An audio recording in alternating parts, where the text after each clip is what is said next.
Hello and welcome back to Down the Track. Mustafa and me will be reviewing the games between England and Australia. Sorry, I'm already thinking about India tomorrow, and Yeah. also and also the game between Sri Lanka and South Africa. But let's start with a slightly boring game. When I say boring, I mean the one-sided game between England and Australia. There was a lot riding on this game. I thought it'd be a lot more exciting, but England, with it being runaway winners, they didn't break a sweat to get this game out of the way.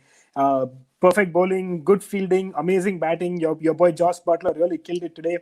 Your thoughts, Mustafa? I know you were at the game as well. So your thoughts on the atmosphere, your thoughts on the game, and I think that will wrap it up, and then we can go on to the more exciting game. Yeah, no, outstanding batting from Josh Butler. It was a pleasure to watch. I was just thinking, we're similar in age. Just remember, like 15 years ago, when we were growing up, Australia dominating teams, smashing them out of the park in World Cups, and beating England in particular, spanking England in World Cups. And now it's 360 change. I was sitting there in the stadium. I was thinking, man, this England team, they're just smashing them. Like no scope for Australia. I thought it was going to be a tight game, close game, because there's some experienced players in the Australian lineup, right? England are missing two of their best players. Remember, I'm going to keep reminding you and It's everybody it's that they're not it's missing. if you think about it, it's actually not only the two of the best players. Stark and Archer is the two players that we always talk about, but the likes of Sam Curran, Mark Wood, that's four top players that will make the Yeah. T20 side. So That so make the so T20 yes. side. So there's top players missing, and so I thought, Australia have the full team, so they will give a good fight.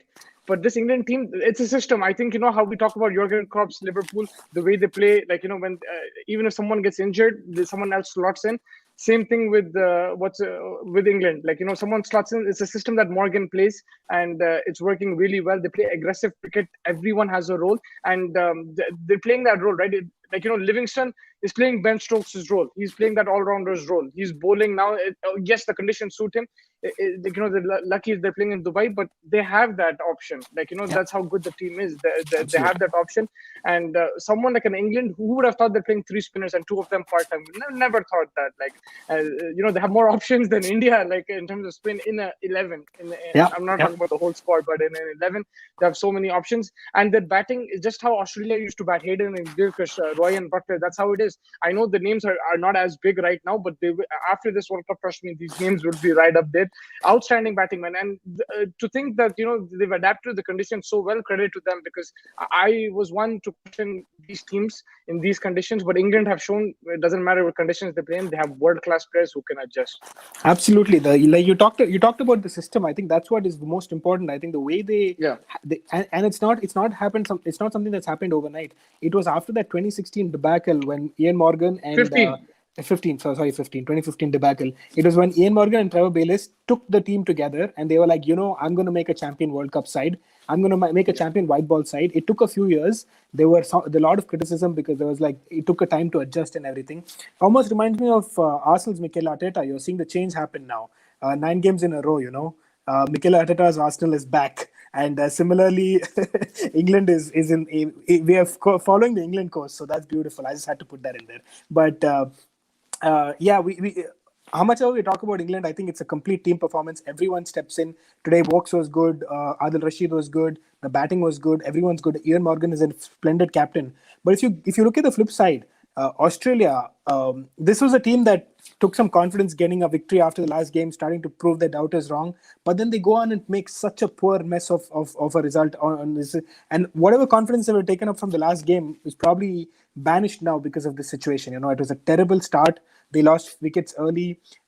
They were really not able to put up a score. A couple of blows from Cummins helped them get over 120, but it was never enough. England were able to chase off 11 overs. They didn't even need not even getting close to the over limit or anything. And the way they just came out there and just smashed them out the park, it says a lot about England, of course, but also a lot about Australia and how they are struggling in their battle right now. Yeah, I think look today again, toss played a factor, but you're right. You even if you're losing the toss, you expect to put some sort of fight. Afghanistan, okay, they won the toss, but they still batted first in these kind of conditions, and they fought till the end. Yes, it was Asif Ali who came and just changed the whole game. Otherwise, Afghanistan were in the game till the end, and Australia, you expect that from them, even though it's against England. First of all, I don't know why you're comparing England to Arsenal. To compare them to Man City or Liverpool, but having said that. Uh, I know they're a strong team, but Australia should still be able to compete. This is a team full of superstars. There's some World Cup winners there. There's Mitchell Stark. There's Steve Smith. David Warner has won the World Cup. Finch, I think, has won the World Cup, but I'm not exactly sure. But they have World Cup winners there, and they have players who have played multiple ICC tournaments across formats. And a lot of these players play all three formats. They're very experienced players, so you can't be losing games like that. Same thing with India and Pakistan. Like when they lost to Pakistan, like same criticism I have of Australia. And yes, this Australian team does have weaknesses. It has and also you have to give credit to England. I think England just outshined them. They have more options. And I think they have more quality players. And look, on your day in this format, we can be having the reverse conversation in the semi-final. It might be the same teams in the final or semi-finals, and we have a reverse conversation. But I think overall, if you just look at form and ability-wise, England are the better team. So you have to take that into consideration, even though they're missing few big players. And they show that today. Look at the difference between Adil Rashid and Zampa. Look at the difference between Maxwell and Livingston. Maxwell didn't bowl today, but you know what I mean. Just look at the difference. Butler and Roy compared to Finch and Warner. There's a big difference. Yeah, 100%. Shane Warne tweeted and was very critical of Australia's performance. He said a couple of very interesting things. One, he said he loves Steve Smith, but Steve Smith should not make the T20 side. And two, he said, if you want a gun hitter in the power play, it should be Stoinis and should be Maxwell. What are your thoughts on these 2 points?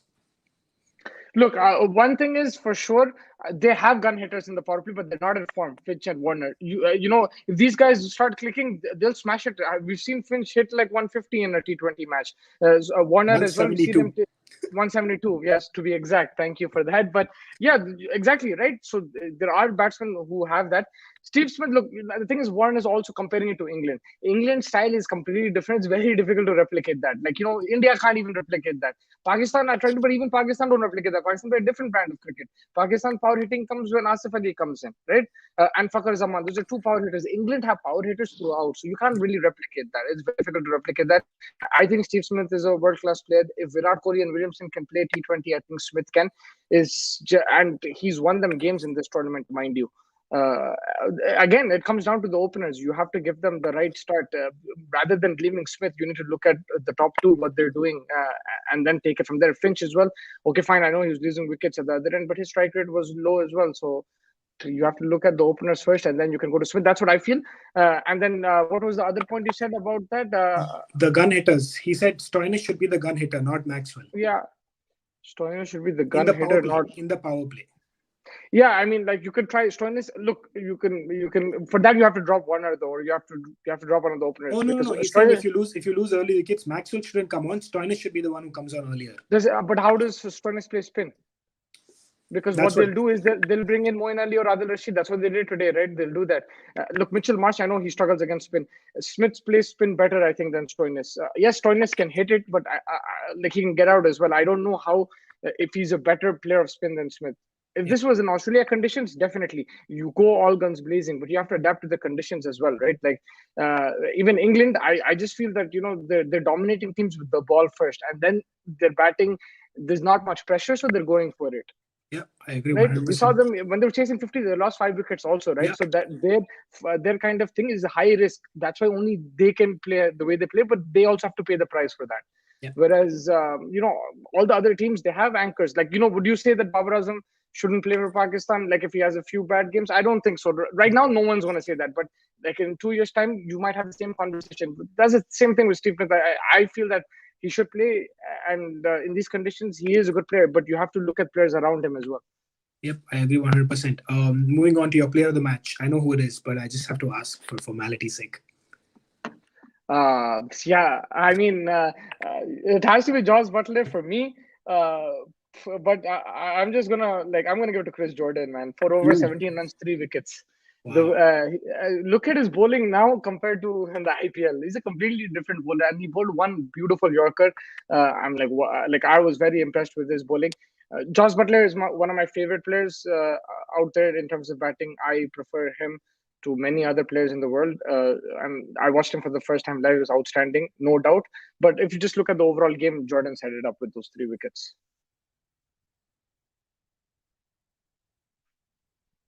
I lost your voice, sorry. I think that's a fair shout. Yeah. But I said one thing is clear. England and Pakistan are runaway group winners. But there is the second spot open in both the groups now. and there are a couple of teams that are eyeing that situation now. Yeah. And the other one is South Africa, who got a good win, pretty good win, Mhm. honestly, for them against Sri Lanka today. And the second one is, obviously, we'll talk about that tomorrow when India and New Zealand play. But I think South Africa's win and Australia's loss makes that group a little bit more interesting than we A thought. bit closer, Because yeah. yeah, Yeah. Australia is not running away with it, and South Africa now has 2 wins also, so they have those 4 points. So they're in the and an Australia South Africa game would make it. Oh, sorry, that's already over. But I think that it's going to be interesting how the dynamics of the last 2 games go for both of them. But there's options for both of them right now at this point in time. Yeah. So that's nice I, to see. I think South Africa have a tougher fixture list because they have to play England. I think England, Australia, yeah, and Australia have beaten South Africa.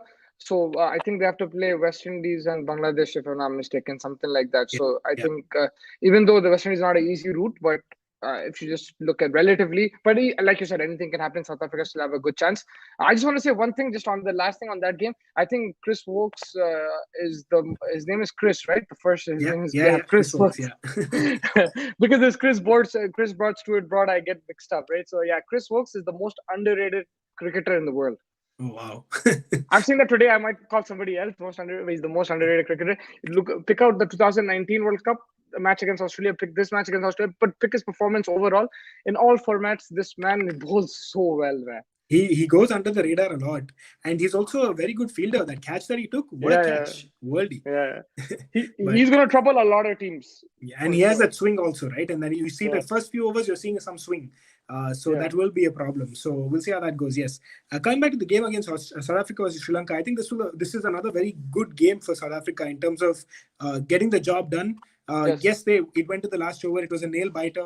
Hasaranga got a hat trick. There was a lot going on in the game. It was a good game to watch as a neutral. But I think South Africa getting over the line was important, and they did that. So it'll give them some confidence. The Quinton de Kock issue is also now taken out of the picture. That's been sorted.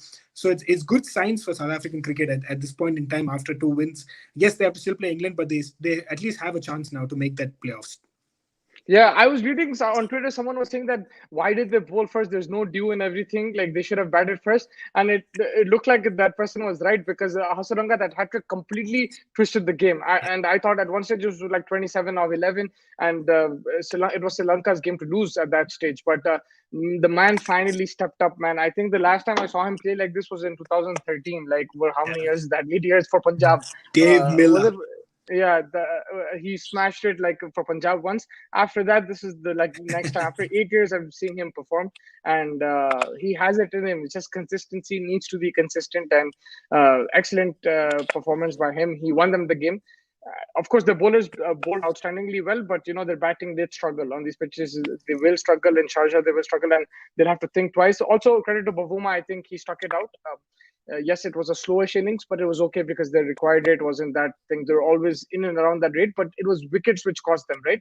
But Miller made sure that there was no issue. Those clutch sixes, Rabada also hit a six, right? Yeah. So some clutch sixes there, and it's a win that they'll really be happy with, and it keeps them afloat in this tournament. And their most important thing, I think, is their experienced players coming to the party. Like you said, Dave Miller, Kagiso Rabada, Devta Bamuma. You expect these guys Yeah. to now have a little bit of experience rather than putting it on the shoulders of Van der Dusen or Pretorius, who's actually been very good also this season, this tournament. He's being the shining light. He's picking up wickets left, right, and center. Yeah, and almost 2-3 wickets every game. I feel like he's probably the highest wicket taker right now. So I mean, it's just the newer guys are also performing, but also when it matters, the experienced guys are coming to the party, which is good for South Africa. Turn around to Sri Lanka, I think they'll be disappointed with that performance again.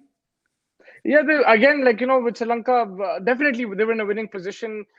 First of all, their batting let them down, except for Nisanka is his name. Sorry, Nisanka, 72 of 58 balls. He batted beautifully, but no one supported him. Again, there's some talent over there with the ball. Also, we saw some outstanding individual performances, but they're not getting everyone together collectively, and I think they will learn. The good thing is that at least there are some individual performances. There's talent in this team. They just need to get more experience and take it from there. That's what I feel, Sri Lanka. Yeah, I think they will be disappointed because these are the conditions they'll do well with. But I think in 2 years' time, if they stick with this similar team, they'll be much better. I think that's well put. I think that there is some transition going on. So I think that they can learn from the experiences they get in this tournament and moving forward. And I think that they'll be a better team in a couple of years for sure. Yeah, Um, Don Markram bowling in the power play, 2 overs, economy of what, five, four-ish, four economy.